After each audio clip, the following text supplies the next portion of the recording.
ನಿಮ್ದು ಒಳ್ಳೆ ಕತೆ ಆಯ್ತು. ಗುಪ್ತಗಾಮಿನಿಯಾಗಿ ಹರಿಯೋ ಖುಷಿ ನದಿ. ಈ ಸರ್ಪ್ರೈಸ್ ಏನಂತ ನೀನ್ ಗೊತ್ತಾದ್ರೆ ಖುಷಿಯಲ್ಲಿ ಕುಂದಾಡ್ಬಿಡ್ತೀಯ. ನೋಡು, ನಿಜವಾಗ್ಲೂ ನನಗೆ ಗೊತ್ತಾಗ್ತಾ ಇಲ್ಲ. ಹಾಗಿದ್ರೆ ನೀನ್ ಸೋತೆ. ಸರಿ, ಹಾಗಿದ್ರೆ ನಾನು ಸೋತೆ.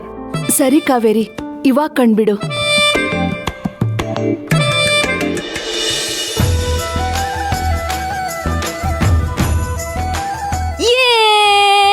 ಕಂಗ್ರಾಚುಲೇಷನ್ಸ್ ಕಾವೇರಿ, ನಿನ್ ಎಂಗೇಜ್ಮೆಂಟ್ ವಿಷಯ ಕೇಳಿ ನನ್ಗಂತೂ ತುಂಬಾನೇ ಖುಷಿ ಆಯ್ತು.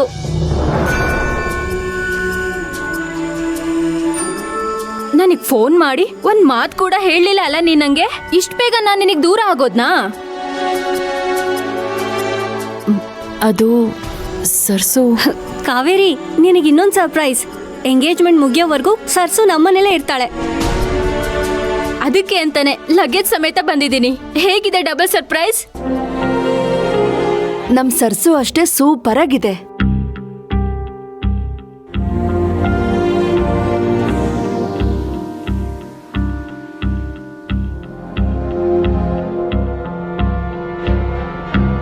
ನನಗಂತೂ ಸರ್ಸು ನಮ್ಮನೆಗೆ ಬಂದಿದ್ದು ತುಂಬಾನೇ ಖುಷಿ ಆಗ್ತಿದೆ. ಚಿಕ್ಕ ವಯಸ್ಸಲ್ಲಿ ನಾವು 3 ಜನ ಒಟ್ಟಿಗೆ ಆಟ ಆಡ್ತಿದ್ದು. ರಾತ್ರಿ ಪೂರ್ತಿ ನಿದ್ದೆ ಮಾಡ್ದೆ ಮಾತಾಡ್ತಾ ಮಲ್ಗಿರೋವಾಗ ಅಮ್ಮ ಬಂದು ನಮ್ಮ 3 ಜನಕ್ಕೂ ಬೈತಿದ್ದು. ಇದೆಲ್ಲ ನನಗೆ ಸಖತ್ ನೆನಪಾಗ್ತಿದೆ.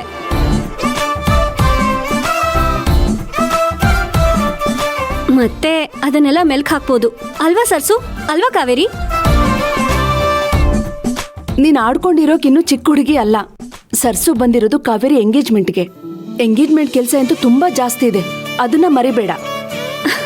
ಹೌದಲ್ವಾ? ಸರ್ಸು ಬಂದಿದ್ ಖುಷಿಗೆ ತುಂಬಾನೇ ಎಕ್ಸೈಟ್ ಆಗ್ಬಿಟ್ಟೆ. ಪೂರ್ಣಿ, ಎಕ್ಸೈಟ್ಮೆಂಟ್ ಅಲ್ಲಿ ನೀನ್ ಮದ್ವೆ ಆಗಿರೋ ವಿಷಯನೇ ಮರ್ತ್ಬಿಟ್ಟಿದ್ಯಾ ಹೇಗೆ? ಆಮೇಲೆ